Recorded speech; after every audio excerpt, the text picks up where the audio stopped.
All right, welcome in everybody to another edition of the College Hoop News Podcast. I'm your host, Tony Patelis. We have another great episode today.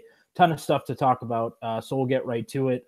Bring in my guest, Blake Lovell from SoutheastHoops.com. Also, you want to check out his new radio show, Forever March, on Nash Sports Radio. You can catch that on Periscope as well, on their Periscope page at Nash Sports Radio. That's on Saturdays from 11 a.m. to 1 p.m. Eastern Time. A lot of good stuff on that show. I've been on it a few times. It's a lot of fun. Blake, how are you, man? Tony, doing well. Yeah, it's a lot of fun. You've been on. You've definitely given us our biggest ratings yet. So I'm sure that will continue going forward. Oh yes, I'm sure. So let's get right to it, Blake. A lot to talk about. I wanted to start with the SEC since you're an SEC guy. So I wanted to talk about Texas A&M a little bit. You know, they've won 4 in a row now. They had a nice win over Kentucky last night. Also beat Auburn on the road last week. I mean, does this just come down to Texas A&M being healthy and having everybody on the floor? Because, you know, early this season they did, and they were a top 5 team. You know, I think the player Robert Williams has to be recognized lately. He's averaging 12, 8, and 3 blocks a game. He's been really starting to come on. TJ Starks has also played well. Is that what it comes down to, just having everybody on the floor, Blake? Well, it certainly helps. I mean, I don't think there's any doubt about that. It certainly helps having everybody not just on the floor for one game, but like consecutive games, because it seemed like, you know, you would get people but in and out sort of a bit there, you know, at certain points of the season, but you never really felt like everybody was on the floor at the same time. And now that they're able to get everybody out there for game after game after game, it's definitely helped. And I think losing those 2 games in the middle of that stretch there, they lost those road games at LSU and at Kansas. And I'll be honest with you, at that point, I looked around and said, I don't know. I don't know if they're going to turn that corner. And, you know, we kept talking about that. Are they going to get there? Are they going to get there? Well, since then, they've won 4 in a row. 3 of those have been at home, but I think getting the win at Auburn was certainly huge. Mm-hmm. And it's not like they've beaten 4 slouches. I mean, Arkansas is a team that has the potential, as we know. Auburn's the best team in the SEC. Kentucky still has talent. They haven't really got to that Kentucky level, of course, this year. But to me, the biggest part of this whole thing is that Texas A&M is now starting to realize that it has 3 6'10" players on the floor, right, and doesn't just sit out and shoot threes all the time, because they got into that situation where they just wanted to shoot threes a lot. And I'm sitting there looking at it saying, this is one of the biggest teams in the entire country, and they want to settle for 3-pointers in a lot of different scenarios. Now, look, they have guys that can hit that. I mean, you know it. You know they have guys that can shoot. But the problem is you have to play through Robert Williams. You have to play through Tyler Davis. You have to play through Tony Troche-Morelos when he's on the floor too. I mean, that's just a size advantage not many teams have. And now that they're going to that more often, it's definitely giving them a huge boost. Yeah, you know, I think the Kansas game was a great example of that, because they took 33 pointers. And as we know, Kansas has a pretty weak front court. And when you have guys, like you said, like Davis and Williams and guys like that, you got to take advantage of. They just didn't do that. And I just kept saying, why do they keep jacking up these threes? Take advantage inside. So they seem to be doing that. And we heard the news today, J.J. Caldwell and J.J. Chandler have been dismissed from the team. Do you think those guys were causing issues with chemistry and stuff? Do you think that'll even help even more now? You know, I told you, I think that with Caldwell, it was one of those situations where, look, it was probably going to get to this point at some point or another this season, and that things were not going to work out. He wasn't the kind of player that maybe we thought he'd be in terms of just being that impact player. Oh. I mean, he wasn't able to get to that point at all. And obviously that has a lot to do with the emergence of TJ Starks too. I mean, the way TJ Starks has been playing, he's a guy you can't afford to not have on the floor at this point. And so with him emerging that way, I think given all the stuff that's happening, you know, on the floor, off the floor, it's one of those deals where with Starks playing as well as he is now, you know, this sort of subtraction, I guess you could say, certainly doesn't look like anything that's going to really impact this team long term, just because we're seeing how well, you know, Starks has been playing, and then just the other guys have certainly come along and are playing well right now. So, yeah, we talked about it in the SEC preview we did, and we thought Caldwell was going to be the guy in the backcourt for them this year, for sure. Yeah. pretty interesting. Hopefully Texas A&M can keep this going and get into the NCAA tournament. They're certainly going to be a dangerous team as probably a 7 or 8 seed, right? Oh, there's no doubt. And that's the thing is, you better hope they keep winning and get up to a 4 or 5 seed, because if they're sitting there as a 7 or 8 seed and you have to play this team in the second round, it's not, it's not something you want to do because of that size, because of their defensive ability. And when they want to be really, really good, they can be really, really good. And so I don't think anyone will want to play this team once we get to that point. Absolutely. You can't deny the talent. The talent's there. They have a top 10 talent level team, in my opinion. So speaking of Kentucky, they lose last night at Texas A&M. I think it's pretty self-explanatory with this team this year. They just are missing that high-end talent. Now, don't get me wrong. All these guys are pretty good. Kevin Knox, Quade Green, Ham Diallo. All these guys are talented, but they don't have a Carl Towns or an Anthony Davis, a De'Aaron Fox, a Malik Monk. Is that what it really comes down to? Because I just don't think they have the players this year to maybe carry them on a deep run in the NCAA tournament.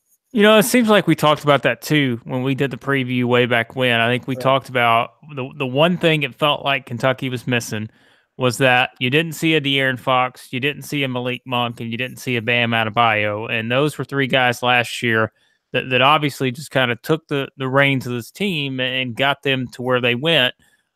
You didn't really see that coming into the season. So I don't think it's that big of a shock. And, I think something else we repeated, if Kentucky finished 4th or 5th in the SEC, no one should be surprised, because it just didn't feel like that everything was there. And like you just said, something's missing. And I think when you look around too, what you have to remember sometimes is that, you're looking at a situation where you can get a lot of 5-star talent in there, but there's no guarantees that those particular players are going to mesh well together.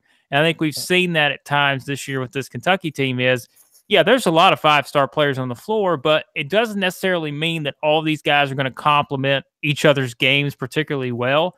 And I think that's something Kentucky's ran into too. And so, is this team dangerous once we get to March? I don't know, because it probably just depends on how they finish the season here. Who would have thought, we're sitting here talking about Kentucky with a 3-game losing streak, and now they got to go to Auburn, and they got to come back home for Alabama. I mean, realistically, if Kentucky's sitting here 2 weeks from now with a 6-game losing streak, having lost at Auburn, at home to Alabama, and at Arkansas, we probably shouldn't be that shocked, because that's just the state of the SEC right now. But for the Wildcats, somebody asked me yesterday if they're in danger of missing the NCAA tournament. I get the fears, but I just feel like they're going to find a way to at least go 3-3 down the stretch here, and I think they'll be fine. Yeah, I agree with you. I think they'll get in. How far do they go? I'm not so sure about that. It should be interesting, though, and we'll see. So I wanted to talk a little bit about LSU here. I think both of us are pretty surprised where they are right now. They're not. Their record isn't great. 14-10. They're 5-7 in a really good SEC. But they've beaten Houston. They beat Texas A&M twice. They beat Arkansas twice. They have some really nice wins. They also beat Michigan in the Maui Invitational. I think it's just a testament to the job that Will Wade's done. I mean, this roster isn't great. I know that Tremont Waters has obviously been a huge factor in their success. He's been tremendous. He's already one of the best point guards in the country. But talk about a little bit about Will Wade and how the job he's done so far at LSU. Oh, I mean, they've definitely exceeded expectations. And I was laughing going into the season because we were all saying, it's sort of a cop-out to say, well, who's going to be the worst team in the SEC? And you look around and say, well, LSU's the easy choice just based on what we saw last year. That led a lot of people to picking them in that spot. But you look at just the defensive part of this, and I put a stat out on Twitter a little while ago, and I was looking at this, just kind of really dissecting defensively, because my goodness, you watched that team play defense last year. That was, and look, I realize that situation was what it was, but that was one of the worst defensive teams I've seen in a long, long time. Just the way they played defense last year. But you look at this year. They gave up 81 points or more in 15 of their 18 SEC games last year. They gave up 90 or more in 9 of those games. Wow. This season, through 12 games, they've only had 3 80-plus point games scored by their opponent and only 1 90-plus point game. And last year's season low for LSU on defense in SEC competition was 77 points. This year, LSU's given up 77 or less 9 of their 12 games. So that just shows you how far along they've come there. And look, if you ask Will Wade, they're nowhere near where they want to be yet on defense. Right. But the improvement is certainly there. And I think just seeing what he's been able to get, not just out of Tremont Waters, Duop Reith, but guys like Skylar Mays and Epps and all these different guys, Brandon Sampson starting to come back along. You know, he had the injury there, but I think he'll start to kind of find his way as, you know, they go into next season as well. And so he's got a lot of great pieces there. The recruiting class, as we know, is very, very talented. He's got a great staff too. I mean, that's the kind of staff. These guys are just workers, man. They work hard, and they knew the challenge that was kind of in front of them when they took this job. But yeah, I don't think you can say enough about what they've done. And hey, let's talk about this too real quick. It would not be shocking to be sitting here in 2 weeks talking about LSU being right there in terms of last 4 in, first 4 out, somewhere in there, because their schedule the rest of the way, you know, they've got road games at Alabama, at Georgia, at South Carolina, home games against Missouri, Vanderbilt, and Mississippi State. All those home games are winnable. The road games, I mean, Alabama will probably be tough, but who knows what's going to show up at Alabama, as we know. And then with Georgia and South Carolina, those 2 teams are struggling mightily. So LSU could really put together quite a streak here down the stretch and definitely be in the discussion to be into the tournament. Yeah, I mean, I just think the fact that they're in the discussion is impressive, because we thought, you know, they're going to finish near the bottom of the conference. A lot of people did. Talk about Water before we move on. Talk about Waters, because I think if LSU gets into the NCAA tournament, he should be in line for possibly the SEC Player of the Year. Is that crazy to think, or what? You know, I think when you look at how the voting will go, obviously it'll go to like someone that's probably made the biggest impact on either the top team, second best team, somewhere in there. And, you know, we could maybe just to throw in Georgia for a second. You talk about a team that could potentially finish last in the SEC and may have the best player in Yonte Mayton. That's just a head scratcher. But I know it's not to you, because coming into the season, you talked about Georgia and you thought they could be the worst team in the SEC. So I'm going to give you credit there. But for Waters, he is one of the most, you know, and again, it's different to say Player of the Year versus most valuable players, right. Because he is certainly one of the most valuable players in the SEC. I don't think there's any doubt, just in terms of the value that he brings to his team, because he's just a game changer. And it goes back to what I think Will Wade told me before the season started. He was talking about, you know, Waters' court vision and just the things that he saw on the floor. And just, you know, saying he sees things that I can't even see as a coach. And he sees things that no one else can see on both ends of the floor. And he's a freshman. And it's like, you have a player like that. It's such a unique sort of situation. And yeah, there's no doubt. I mean, look, I'm with you. He is definitely one of the most valuable players in all the SEC, just because of everything he does for them on offense and on defense.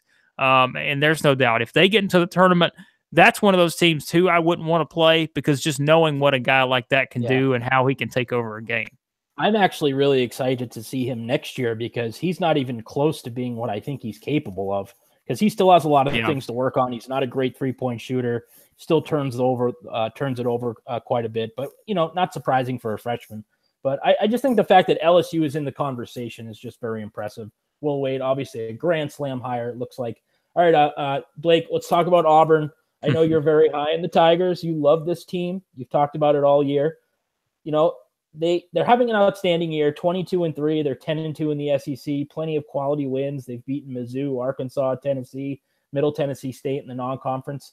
I don't know what it is, though. I think people are still not sold on this team as a legit contender, as a legit maybe Final Four caliber team. They do a lot of things well. You know, they score the basketball. They average an 85 a game. They're a great free throw shooting team. They shoot the three really well.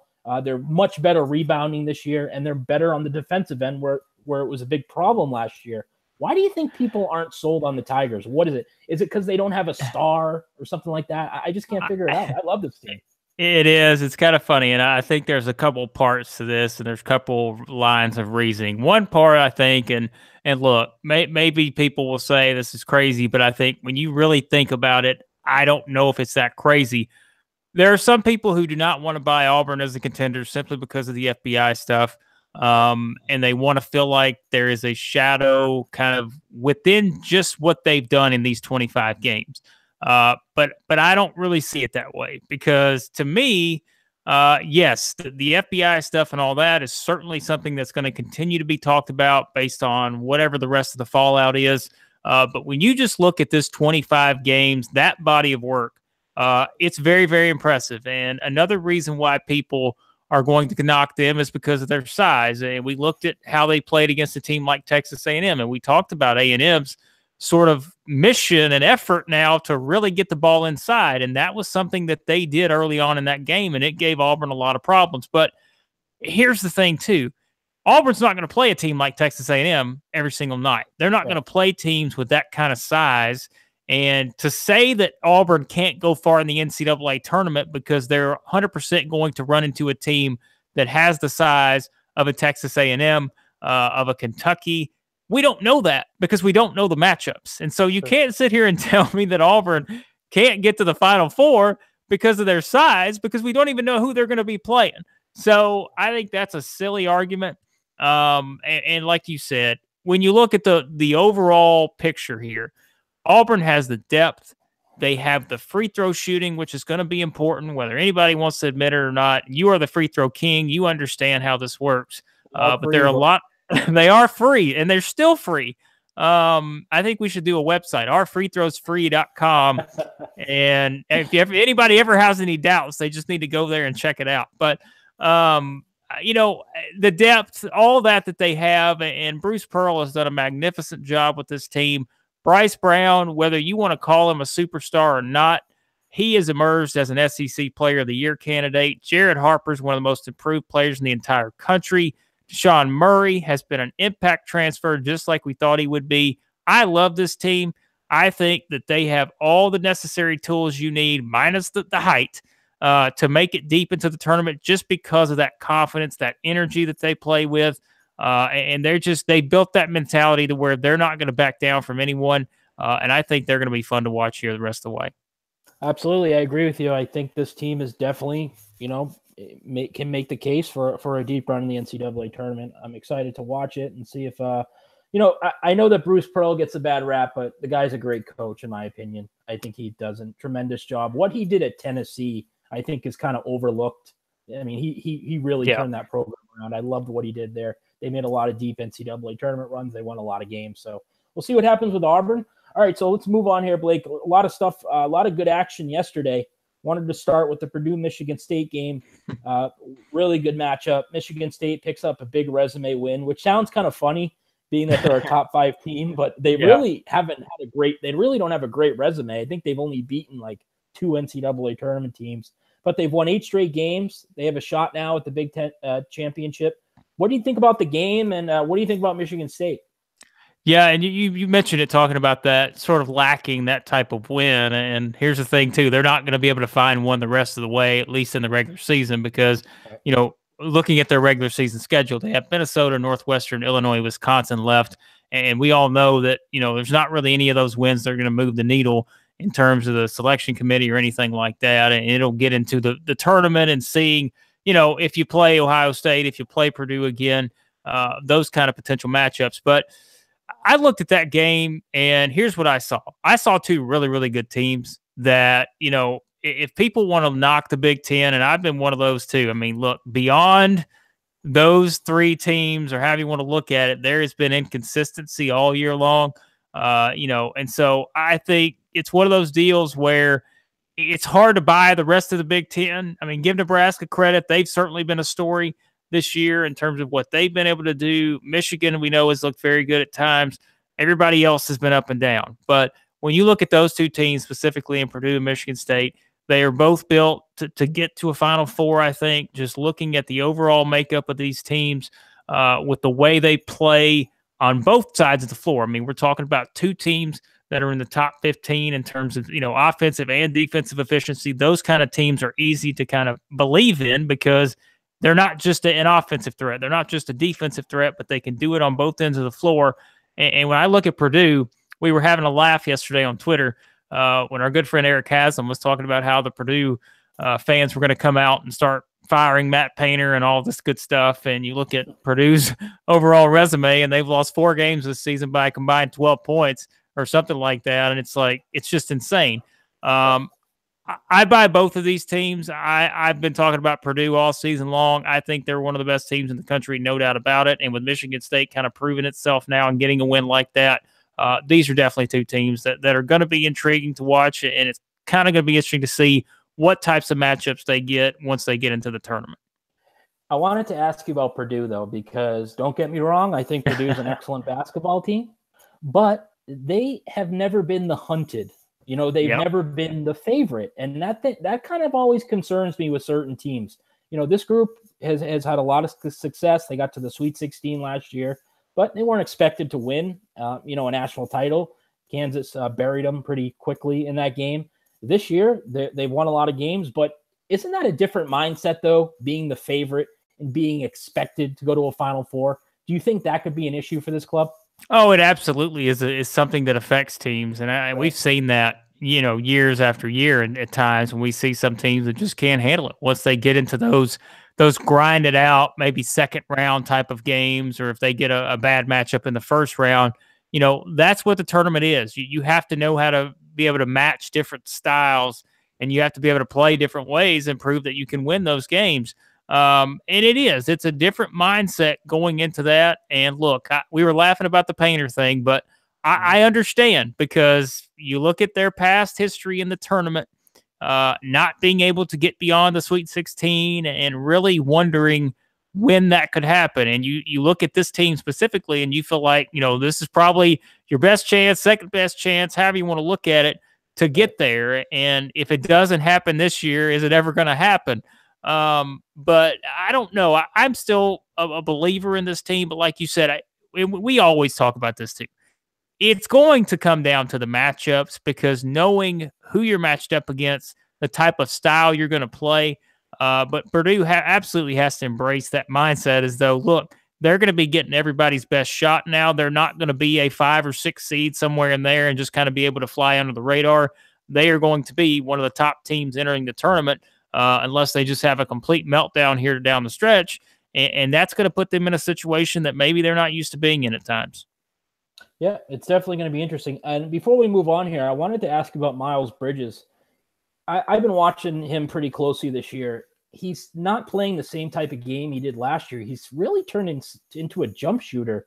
And I don't know if that's because he's worried about his draft stock, or it's because he's playing the 3 instead of the 4 this year. Have you noticed that? We see guys do that, and I think you brought it up. It's funny how you see guys sometimes change their approach when it comes to that time, to where that the draft is on the horizon, kind of what your future is. And we see guys that try to expand their game and try to, do different things, prove that they can shoot more, mid-range jumpers or jumpers here and there, outside, all over the place. But yeah, it's a different sort of feel to his game, I think. And that's, like you said, I would probably say, and look, we don't know the sure answer to this, but I would say when you see situations like that, when you have a guy that's projected to be somewhere, in that range of surefire NBA prospects, they're going to try to make tweaks. And I think we see that with a lot of different guys. And maybe he's just one of those guys too that's kind of factoring in there. But like you said, it could be a positional thing too. Yeah, for sure. All right, so next game I wanted to talk about, and I'm very kind of sad about this because I talked about St. Mary's all week and said they were Final Four. So did I. I said they're Final Four good, just watch, and then they go out and get crushed. Granted, Blake, it's one game, so let's not overreact.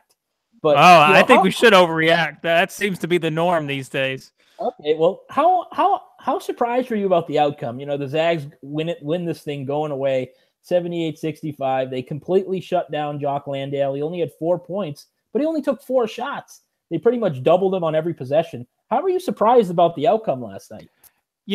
Should we ever be surprised when it comes to the Zags? I mean, at this point, are we ever going to learn our lesson when we're talking about this team? And hey, I was one of those too. Coming into the year, I was like, this is that year where St. Mary's feels like they're about to take that step forward, be in front of Gonzaga, and really be able to have that moment where they've been waiting so long. It's like, we got to surpass them and all that. But then you got Mark Few, and it's like, I mean, come on, this guy's been doing this for so long now, and it's not like the Zags were coming into this game. Obviously they lost that previous meeting, but it's like they weren't coming into this game as sort of a team that was, I mean, like sitting here with, let's say, like a 19-8 record or 16-10 or whatever. They were coming in as a very, very good team with a very, very good record. Two of their losses this year, the double overtime loss to Florida, one of the best games we've seen all season, the Villanova loss, and then they had that loss at San Diego State. But it's like they still have a pretty good nucleus there, even with everything they lost last year.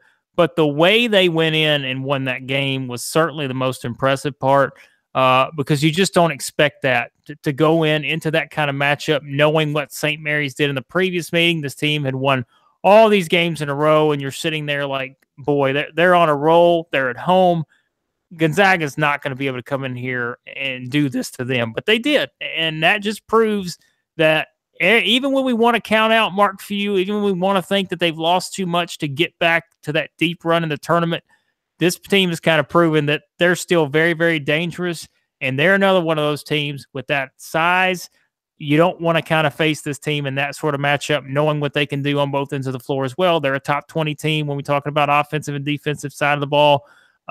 It's just, I don't know. I don't know what else we can say, because it's like we've seen this movie before, and the way it played out there last night is just almost like we should have expected it. Yeah, it was definitely disappointing, because I think it was a great chance for St. Mary's to really, show that they're the best team in the conference, and this is the year, that they're going to win this conference and be the best team. I still like this team, though, Blake. I mean, I know it didn't work out well. It did not look good last night, with Landale, coming up with a dud with 4 points. He got doubled on every possession. Pretty much, nothing went well. They got smacked in the mouth really early, but Landale's one of the best players in the country. They have a great point guard in Emmett Naar.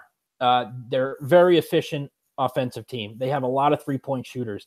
They still have all the pieces, I think, that could get them, to get them on a deep run if they get the right matchups. Do you still think that, or did this game last night kind of thwart you off with the Gales? No, I agree. I mean, they're so good offensively, as we've seen. They can be very, very good on that side, and then the experience too. I mean, right. I love experienced teams, and we can have the youth versus experience argument every single year when you look at the one and dones, and then you look at other teams that have kind of built up that experience and have the upperclassmen you can rely on. And we know, like you said, the guys that St. Mary's are relying on, and Landale and Naar, and those guys, I mean, these are guys who have been down this road before, and they kind of understand how this works. And they're still 24-3. They lost their first game since right after Thanksgiving, and that was a long time ago. So it's not like we should be overreacting to this, like you said earlier. It's not one of those deals where, oh, no, they lost this way. They lost by 13. Everything kind of went wrong. But yet you could still see this team reeling off, winning every other game the rest of the season, as they should, and then going into the tournament, as we know, and it'll probably be the same two teams again, once again, every single year, it seems like. But no, I still believe in this team. The experience I really like, and that just the way they can really get on the offensive side. They're still a very, very good team, and I don't think anyone should just count them out after a loss like that.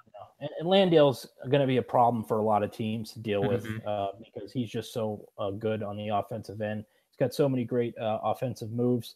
So next game I wanted to talk about real quick, Virginia Tech. Now, I think we know the way you beat Virginia. You got to hit a lot of three-pointers. Virginia Tech did that last night. They hit 11. Granted, 8 were in the first half. Virginia really fixed things in that second half, adjusted, and got the game close. But Virginia Tech pulls it out in the end.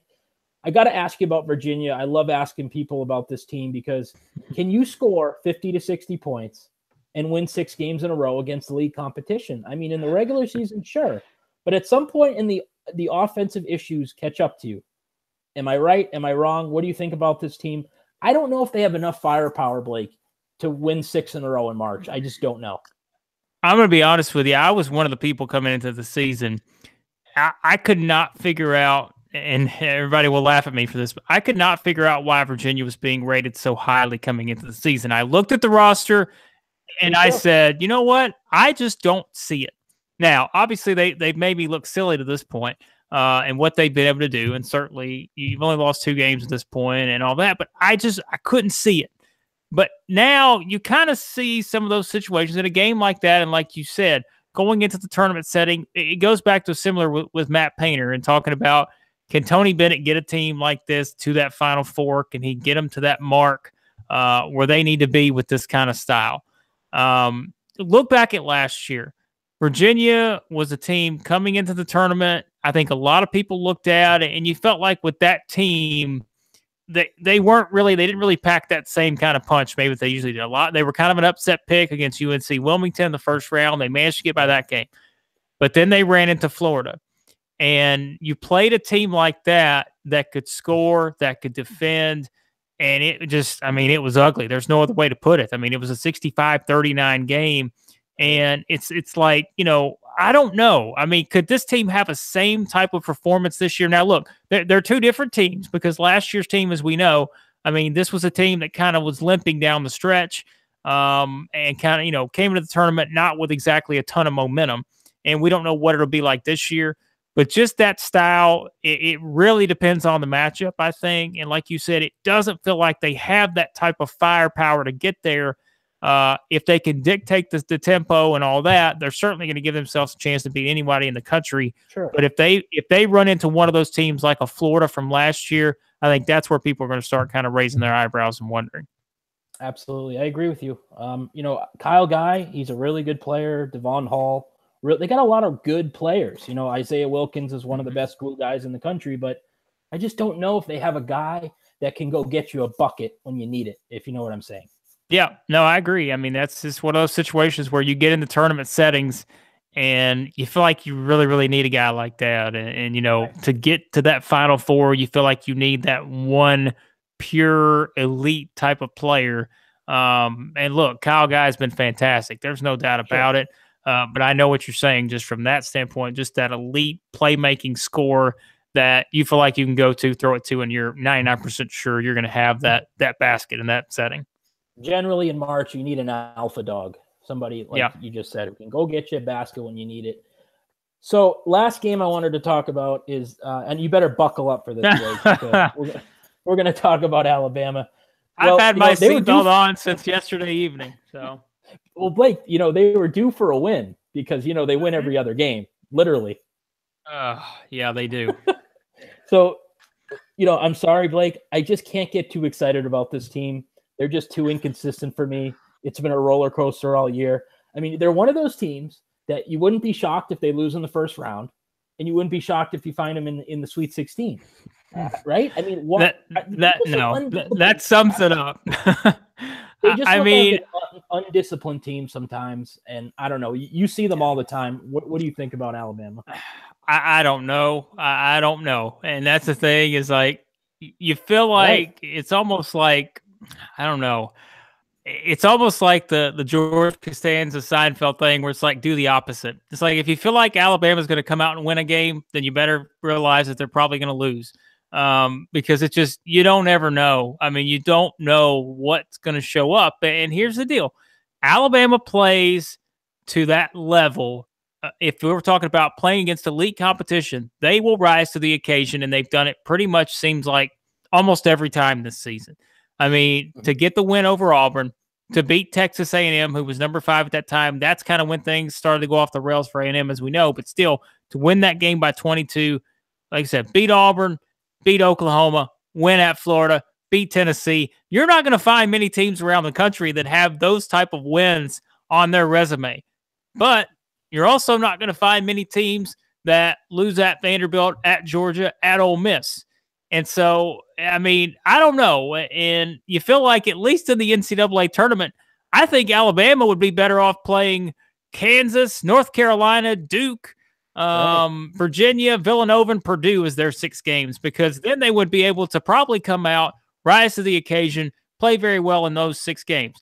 But it's just that youth. And I know it's sort of a cop-out, and people feel like, oh, we can't use the young thing, but unfortunately, that's just the way it is. I mean, you're talking about the 4th least experienced team in the country.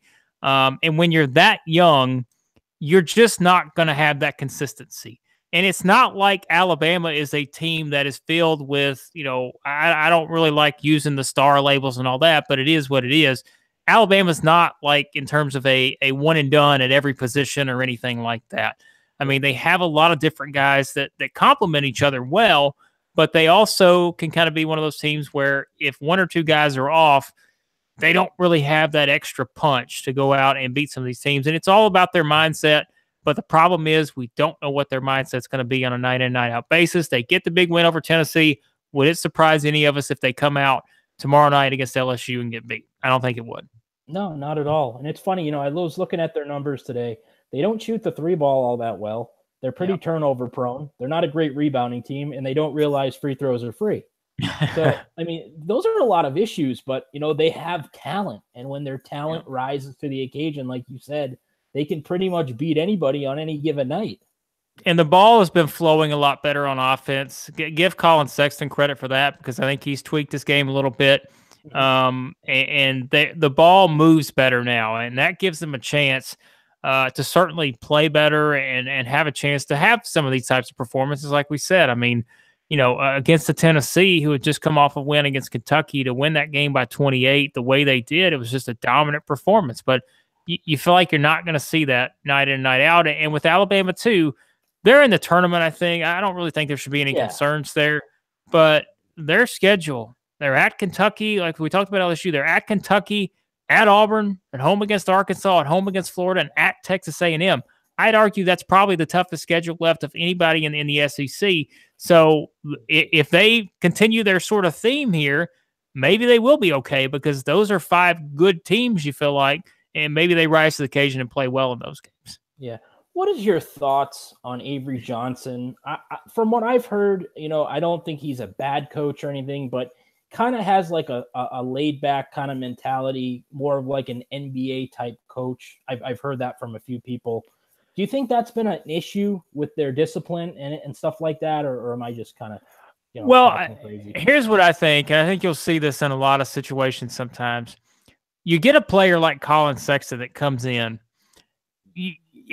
It's easy to kind of say, well, we can just roll the ball out there and let a guy like that kind of do what he can do. And it's going to equal success for our team. But it doesn't always work out that way. And I think we've seen that here recently. We had that stretch. And I brought this up when I saw him play in Nashville against Vanderbilt. They had that stretch there to where the offense was legitimately 4 guys standing around and Colin Sexton dribbling and either penetrating and kicking to someone or going to the basket. Either somebody tries to get an offensive rebound if he doesn't make it. And there just wasn't a lot of rhythm or a lot of flow. But I think you have to give them credit. It's a staff, and like I said, for Sexton too, is that they've tweaked that and they've made things flow better when they played without him and realized you have some good talent around. And so I don't, the Fire Avery Johnson crusade, like you see on Twitter sometimes, is just laughable to me. Because, and look, you have to remember this too. Alabama basketball fans have gone through some pretty rough stretches, and they want to win. And they felt like this year was their best chance to get as far in the NCAA tournament as they've ever gotten. But, there were certainly some flaws coming in that I think got masked by just how good this freshman class could be. And like that, that was going back to the inexperience, the free throw shooting, like we said, and those types of aspects. Those are the intangibles you have to have if you want to be a great team. Right. And so I just think that they've ran into some of those problems this year. Yeah, for sure. So another team I wanted to talk about real quick because they're in your neck of the woods. I'm sure you're pretty familiar with them, is East Tennessee State. Yeah. Steve Forbes is got to be one of those. He's going to be one of these hot names, I think, this offseason for bigger jobs. What a job he's done this year. I mean, ETSU is 22-4. They're 13-0 in conference, and they lost 4 starters. I mean, I don't think a lot of people expected this team to be all that good this year, but DeSante Bradford's played tremendous. They've won 16 games in a row. I think Steve Forbes is one of the best coaches in the country. I don't think he's going to win the National Coach of the Year award, but I think he's got to at least be in the conversation. Talk about the Bucks and what a great year they're having. You said it. Going into this year, and I went back and looked at my preseason publications and all that, and just, all the different magazines come out and all the online stuff. And you see East Tennessee State picked anywhere from 4th to 5th to 6th, maybe, I think. I don't know where all the full range of that was. But there were very few people who thought that this team, given what they lost from last year, could be able to stay at that top level in a SoCon where it felt like there were a lot of teams coming into the year that we didn't really know about. I mean, we were talking about teams like Samford and obviously, looking at Furman and Mercer and all those different teams. UNC Greensboro, of course, is up there now, but there were a lot of intriguing teams. And I think East Tennessee State was one of those teams that kind of just got overlooked. And looking at what they did, and looking at what they did last year and what Steve Forbes has done since he's been there, it's like, they lost a lot, but he's proven that he's been able to kind of reload and work with what he's got. And this team has proven that they're not just some team that's out here, throwing around just 5 people on the floor and hoping for the best. They have a lot of talent on that roster, and he's getting the most out of that talent. And as a coach, that's what you're supposed to do, right? You're supposed to be able to get the most out of what you have. And he's proven that it's not just a situation where, oh, hey, we don't have enough, guys that can play and get us to that level. They have talent on that roster. I just don't think people gave enough credit to the guys they have. You mentioned Bradford and all these other guys as well who are playing very well. Yep, Jalen McLeod, and they're playing key roles for this team. Steve Forbes, he was in the SEC. Obviously, he was at Tennessee, and he was at Wichita State, of course, for a couple years there too. I don't think people realize just how good of a coach he is. And you mentioned it. We talk about it, it seems like year after year. His name will get mentioned in some of these jobs and all that.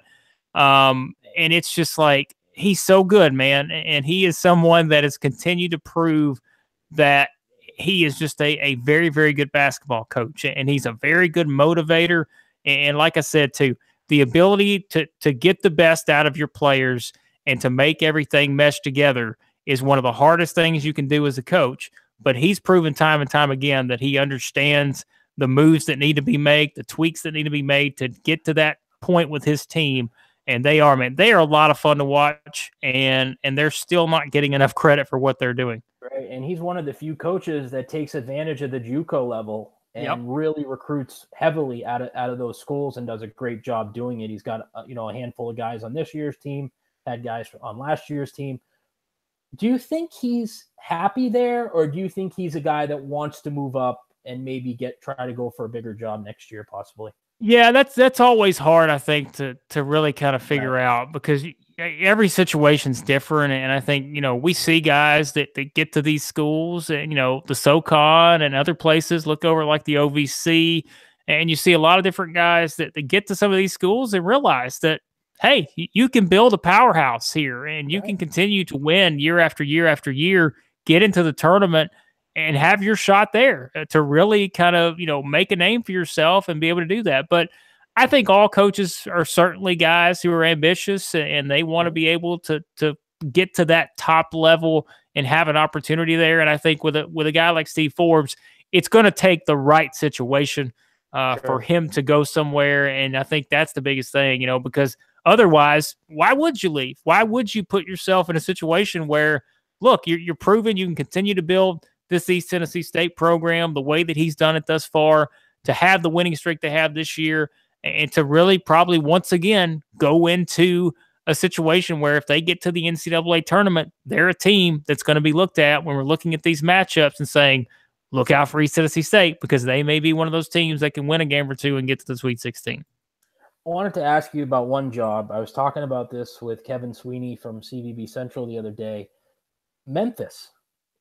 Is Tubby Smith maybe in a little bit of hot water there? And I think that might be a good landing spot for, Kevin thought it would be a good landing spot for Forbes, because they're a school that takes JUCOs, and as we know, Forbes does a great job at recruiting JUCOs. Do you think that could be a possibility?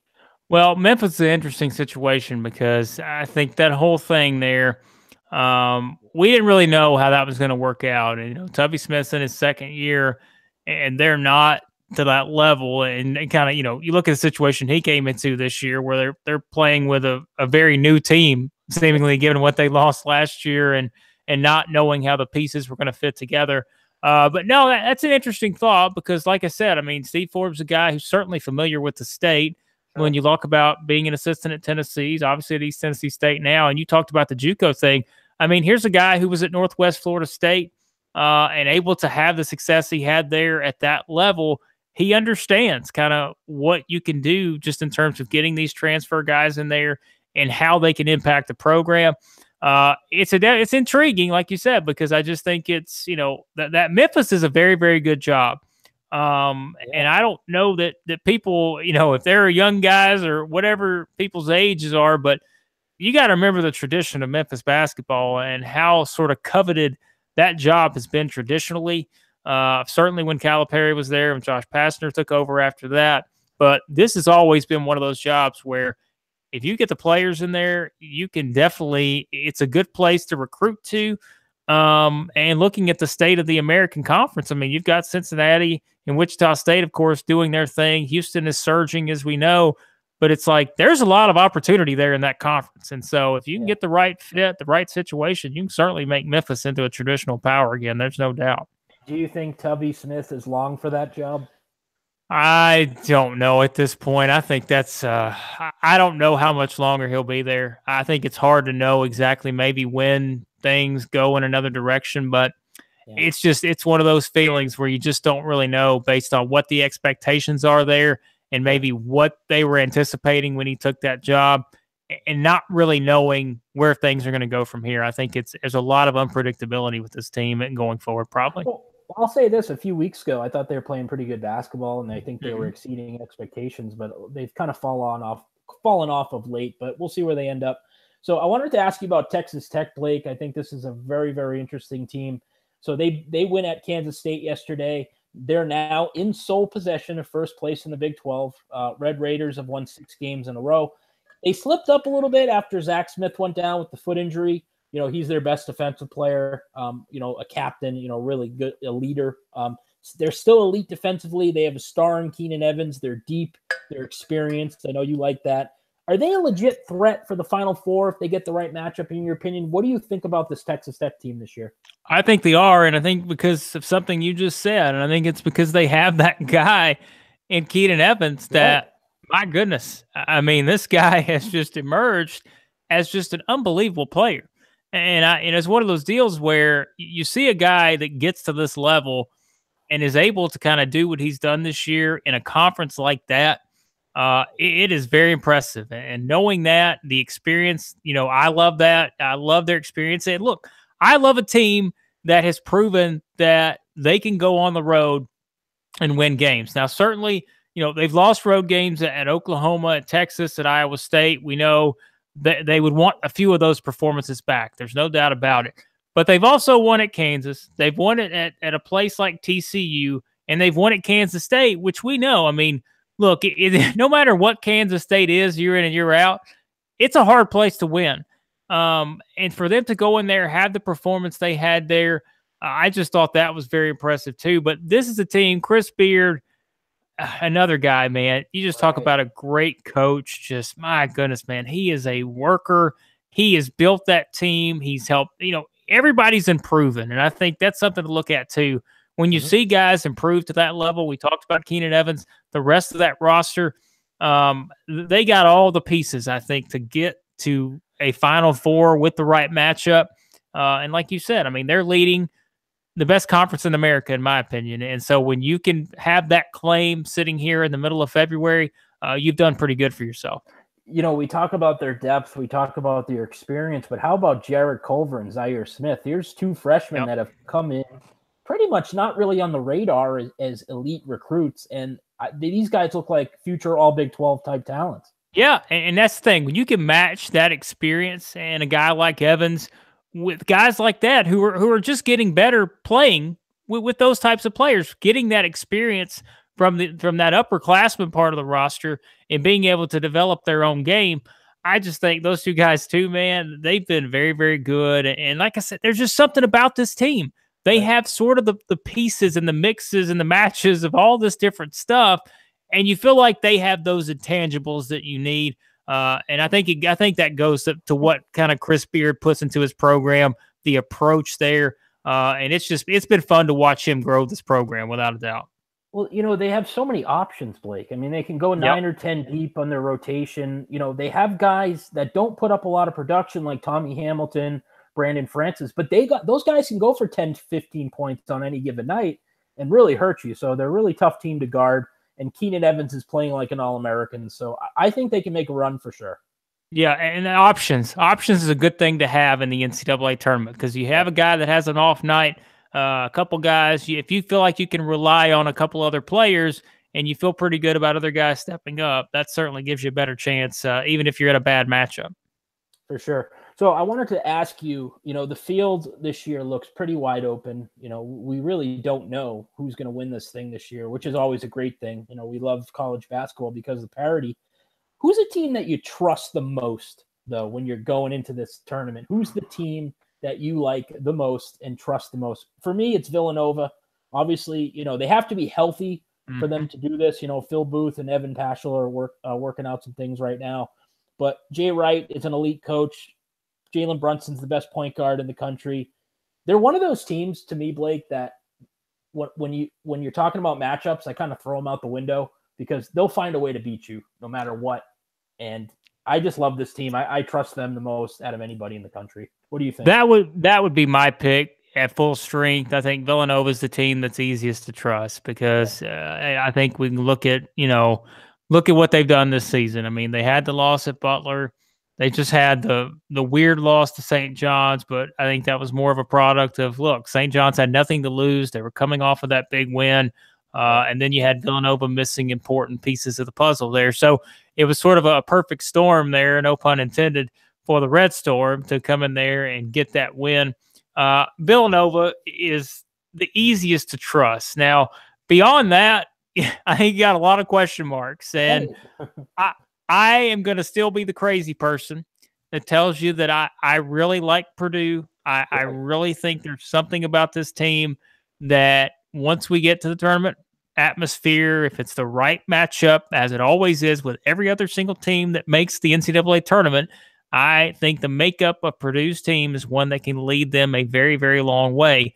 And Michigan State, seeing the way they're surging, certainly a team that you could throw into that picture as well.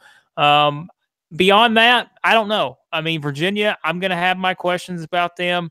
There are other teams. We've seen Duke. We've seen the vulnerabilities of a team like Duke, and there are other teams as well.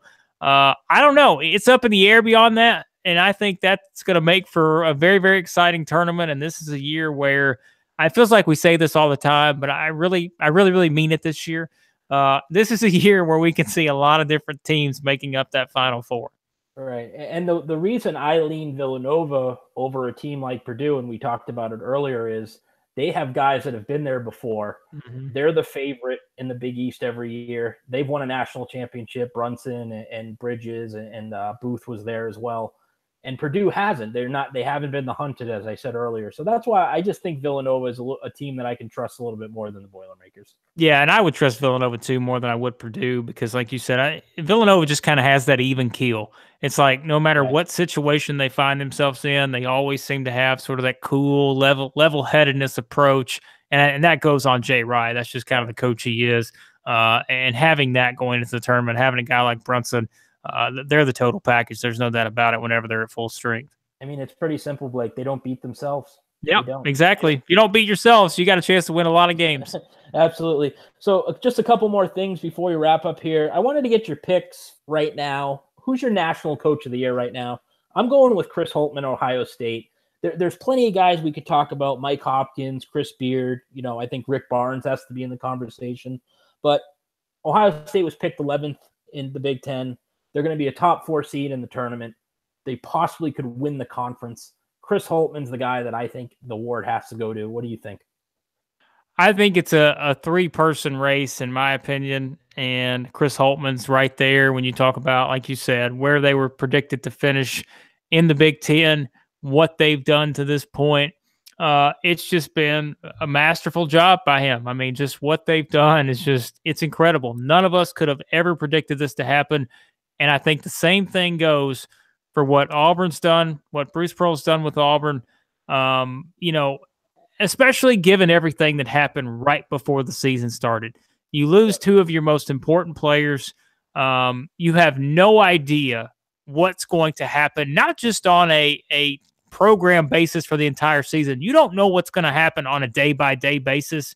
And I think his ability to keep that team focused and kind of putting that into their heads, the us against the world mentality, and to have them sitting here at 22-3 as the best team in the SEC, I just think, I don't know what else you can say about what he's done there. People can have all the opinions they want about Bruce Pearl, but he has done a masterful job with his team, getting them to this point. And then the third one, I think, is Rick Barnes at Tennessee. And I'm not just adding these two in because of I run an SEC website in addition to the other stuff I do. I think you just have to look at what the expectations were for a team like this. And theoretically, had they beaten Alabama, Tennessee's probably sitting there as the number 8, number 9, number 7 team in the country this week. They were a top 15 team. They may just kind of stay in that range now after that win over Kentucky and then the way they lost to Alabama. But Rick Barnes, to get a team that is still fairly inexperienced and doesn't have, that standout superstar type of traditional player, but just has a lot of guys that go out and outwork you. And they've played a very, very tough schedule. They've beaten Purdue. They let games slip away against Villanova and North Carolina. Those are two games Tennessee probably, when you look at the way those games played out, you feel like they should have won both of those games. I mean, the way they played in the first half against Villanova. So Tennessee is very tough. I would lean towards Pearl right now just because I factor in the whole body of work, the whole picture, but you can't go wrong with Chris Holtmann and what he's done in Ohio State. Even with the FBI thing hovering over the program, you think Pearl will win it? I don't know. That's what I'm glad you brought that up. I don't think he'll win it all because of that. Yeah. But I think if you look beyond that, I think it makes it that more impressive because of everything that's been around that program and how easy it would have been for everyone to just be distracted night in and night out, not knowing what's coming next. And yet they were able to navigate this entire thing, the strongest SEC in years, and to be sitting here right now at 22-3, it's an incredible coaching job. I don't know what else you can say. I know. And, we talked about a lot about the coaching, how much better it is in the SEC these days. I mean, Auburn was picked 9th preseason. Yep. Tennessee was picked 13th. LSU was picked last. I mean, and those coaches have completely turned those teams around. Yep. Hey, I got it right on Auburn. I think I picked them 5th, but boy, did I get it wrong on Tennessee and LSU. I picked Tennessee 12th. I picked LSU 14th. So I think I recall myself saying Tennessee was going to be pretty good, but I don't remember quite. I recall that very vividly. You did. I have a note sheet down of the people who said Tennessee was going to be good. You're the only name on there. So, all right. So, National Player of the Year. I think this is going to be interesting. I think it's kind of like a 3-horse race, like you said, with the National Coach of the Year. I think it's Jalen Brunson, Trae Young, or Jock Landale. I don't think Jock Landale's actually got enough attention for this award. I'm going with Brunson. I think a few weeks ago I would have said Young. He's kind of fallen off a little bit. Brunson's just, too efficient. He does everything well. I'm going with Jalen Brunson. Who are you going with, Blake? It is. I could flip a coin between those two, I think, because you just look at what Trae Young does to impact the game. And I know that people have picked his game apart and, he should do this or he should do that and all this. Well, I understand, but the guy's still averaging 30 points a game. And, for the full picture, that's pretty good. And that's pretty impressive the way he's done that. And it's not just that. I mean, certainly you look at his assist numbers and all the different things that he's done for that team. But when you look at Jalen Brunson, you said the word, I think it's just efficient. It's like he's the rock on the best team in the country. And when you're that guy who you feel like every single night you can rely on, that's what makes Villanova the best team in the country. And that's what makes Villanova the team that you and I feel like we can trust the most because you have a guy like that leading the way. I also want to give a shout out to a guy who will probably be the Big Ten Player of the Year. But my goodness, man, you talk about what Keita Bates-Diop has done. Right. And my goodness, we talk about improvement. I mean, this guy, just an unbelievable season he's had, and he's certainly been the catalyst for what Ohio State's done.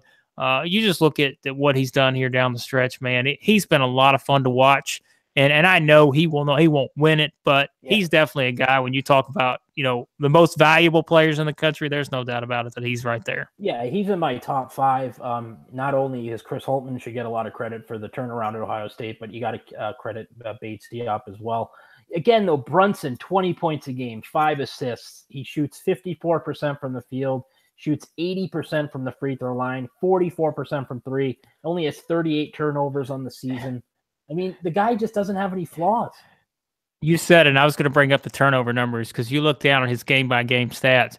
Hasn't had one game this season where he's turned it over more than 3 times. And you think about a guy who plays as many – I mean, if you think about how many minutes he plays a game, and to not have a single game this season where he's turned it over more than 3 times, he's out there on the floor all the time. He's handling the ball. Just an unbelievable efficient player, and he's probably, like I said, I would lean towards him and maybe Trae Young. Just put him right there on the list for me. I'll just make it I'll just make up a 4-person name where you just say I'll go with Trae Young, Jalen Brunson. They're all one person. Just give me both of those guys. Absolutely. All right. Before we get out of here, Blake, I just wanted to ask you about the bracket reveal today and what you thought of it. Number 1 seeds: Virginia, Villanova, Xavier for Purdue. Did you have any issues with any of the picks?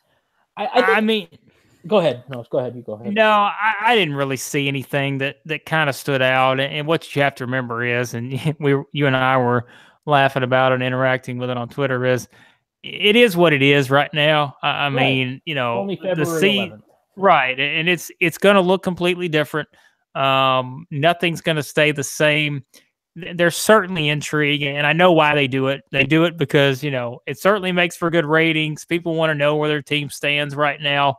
But beyond that, there's nothing really that stood out to me that I had to say, oh gosh, we should just be totally shocked or offended by what the committee's done here. And there was none of that.